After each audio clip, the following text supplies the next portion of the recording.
Hello বন্ধুরা, আশা করি ভালো আছেন। লিট্রো টেকনিক্যাল ইউটিউব চ্যানেলে আপনাদের স্বাগত। আজকের এই ভিডিওতে ট্রানজিস্টার ও আইসি দিয়ে কীভাবে বেস্টন সার্কিট তৈরি করা হয় তার সম্বন্ধে ডিটেলসে আলোচনা করব। আগের ভিডিওতে রহমান শেখ নামে একজন ভাই কমেন্টে LA3161 আইসির প্রি অ্যাম্প্লিফায়ার সার্কিট সম্বন্ধে জানতে চেয়েছেন, তাই এই ভিডিওর শেষে আপনার জন্য LM3161 আইসির সম্বন্ধে ডিটেলসে আলোচনা করব। ভিডিওতে কমেন্ট করে জানার জন্য আপনাকে অসংখ্য ধন্যবাদ। আপনাদেরও যদি কোনো কিছু জানা থাকে তাহলে কমেন্ট করে জানান। আপনাদের ভিডিওর মাধ্যমে কমেন্টে রিপ্লাই দিতে পারলে আমি নিজেকে ধন্য মনে করব। এবার আসছি ট্রানজিস্টার দিয়ে কীভাবে বেস ও ট্রাভেল সার্কিট তৈরি করা হয়। আমরা আগের ভিডিওগুলিতে ট্রানজিস্টার ও আইসির প্রি অ্যাম্প্লিফায়ারের সার্কিট নিয়ে আলোচনা করেছি। ওই প্রি অ্যাম্প্লিফায়ার সার্কিট দিয়ে বেস ও ট্রাভেলের সার্কিট তৈরি করব। তাই এই ভিডিওতে ওই সার্কিট ডিটেলসে যাব না। যদি কেউ প্রি অ্যাম্প্লিফায়ার সার্কিটের ভিডিওটি দেখে না থাকেন তাহলে এই ভিডিওর আই বাটনে দিয়ে দিলাম, আগে দেখে নেবেন, না দেখলে বুঝতে পারবেন না। এখন আপনারা স্ক্রিনে একটা সার্কিট দেখতে পাচ্ছেন। এটা মনে করুন ট্রানজিস্টার কিংবা আইসির যে কোনো একটা সিঙ্গেল চ্যানেলের সার্কিট। এই চ্যানেলে 1 UF 50 ভোল্ট ক্যাপাসিটার ও 10 কিলো ওহম রেজিস্টার দিয়ে ইনপুট করা হয়েছে এবং ইনপুট ও আউটপুটের সঙ্গে 12 কিলো ওহম রেজিস্টার দিয়ে যোগ করা হয়েছে। এই রেজিস্টারটি খুবই গুরুত্বপূর্ণ, কারণ এই রেজিস্টার আউটপুট সাউন্ডকে নিয়ন্ত্রণ করে। তারপর 1 UF 50 ভোল্ট ক্যাপাসিটার দিয়ে আউট করা হয়েছে। এবার 47কে দুটো ভলিউম কন্ট্রোলার দিয়ে বেস ও ট্রাভেল সার্কিট তৈরি করা হয়েছে। প্রথম চ্যানেল আউটপুট নিয়ে দুটো ভলিউম কন্ট্রোলারের সাইড পিনে ইন করা হয়েছে। বেস কন্ট্রোলারের 10K রেজিস্ট্যান্স ও ট্রাভেল কন্ট্রোলারের 103 PF দিয়ে ইন করা হয়েছে। এই দুটি কন্ট্রোলারের মিডিল পিন হলো আউটপুট, তাই বেস কন্ট্রোলারের মিডিল পিন থেকে 18 কিলো ওহম রেজিস্টার এবং ট্রাভেল কন্ট্রোলারের মিডিল পিন থেকে 2.2 কিলো ওহম রেজিস্টার দিয়ে 2 নম্বর চ্যানেলে ইন করা হয়েছে। এবার 2 নম্বর চ্যানেলের আউটপুটকে কন্ট্রোল করার জন্য বেস কন্ট্রোলারের সাইড পিন থেকে 10 কিলো ওহম রেজিস্টার দিয়ে 2 নম্বর চ্যানেলের আউটপুটের সঙ্গে যুক্ত করা হয়েছে। আর ট্রাভেলকে কন্ট্রোল করার জন্য 103 PF দিয়ে 2 নম্বর চ্যানেলের আউটপুটে 1 MFD 50 ভোল্ট ক্যাপাসিটারের পরে যুক্ত করা হয়েছে।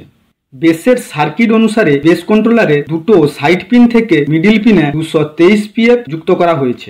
এইভাবে আপনারা দুটি ট্রানজিস্টারের প্রিঅ্যাম্পলি চ্যানেল বা আইসির দুটি প্রিঅ্যাম্পলি চ্যানেলের মাধ্যমে বেস ও ট্রাভেল সার্কিট তৈরি করতে পারবেন। এছাড়া ডবল অ্যাম্প্লিফায়ার চ্যানেলের জন্য LA324 নম্বর আইসি ইউজ করতে পারেন, কারণ এই আইসিতে 4টি চ্যানেল থাকে, তার দুটো করে চ্যানেল ইউজ করে ডবল বেস ট্রাভেল সার্কিট তৈরি করতে পারবেন।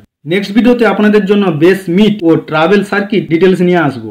এবার আসছি LM3161 প্রিঅ্যাম্পলি আইসির সার্কিট ডায়াগ্রাম নিয়ে। এই আইসিটি 8 পিনের হয়ে থাকে আর এই আইসি 012 ভোল্টের পাওয়ার সাপ্লাই দিতে হয়। এবার আসছি এই আইসির পিন আউটে। এই আইসিটি 4558 আইসির মতো দুটি চ্যানেলের হয়, কিন্তু এই আইসির সাউন্ড কোয়ালিটি খুব ভালো।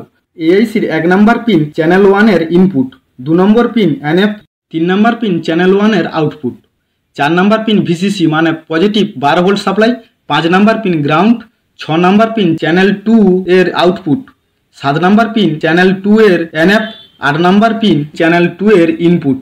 এবার আসছি এই আইসি সার্কিট ডায়াগ্রামে।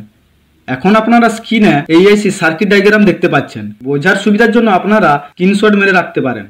আইসির 1 নম্বর পিনে 10 UF 10 ভোল্টের ক্যাপাসিটার দিয়ে 1 নম্বর চ্যানেলের সিংলেন ইন করানো হয়েছে, আর সিংলেনকে স্বচ্ছ করার জন্য 102 PF দিয়ে গ্রাউন্ড করা হয়েছে। 2 নম্বর পিনে প্রথমে 47 UF 10 ভোল্ট ক্যাপাসিটার ও 100 ওহম রেজিস্টার দিয়ে গ্রাউন্ড করা হয়েছে। তারপর একই পিন থেকে 7.5 কিলো ওহম রেজিস্টার দিয়ে 15 PF ও 100 কিলো ওহম রেজিস্টার দিয়ে আইসির 1 নম্বর চ্যানেলের আউটপুট অর্থাৎ 3 নম্বর পিনে যোগ করা হয়েছে। 3 নম্বর পিন আউটপুট, তাই সরাসরি 10 UF 10 ভোল্ট ক্যাপাসিটার দিয়ে সিংলেন আউট করা হয়েছে। এবার আসছি 4 নম্বর পিনে। এই পিনটি পজিটিভ সাপ্লাই, তাই 100 ওহম রেজিস্টার দিয়ে পজিটিভ 12 ভোল্ট ইন করা হয়েছে এবং ভোল্টেজ ফিল্টার করার জন্য 47 UF 16 ভোল্ট ক্যাপাসিটার গ্রাউন্ডের সঙ্গে যুক্ত করা হয়েছে। আর 5 নম্বর পিন হলো গ্রাউন্ড। একইভাবে 2 নম্বর চ্যানেলের জন্য আইসির 6, 7 ও 8 নম্বর পিনের কানেকশন করা হয়েছে।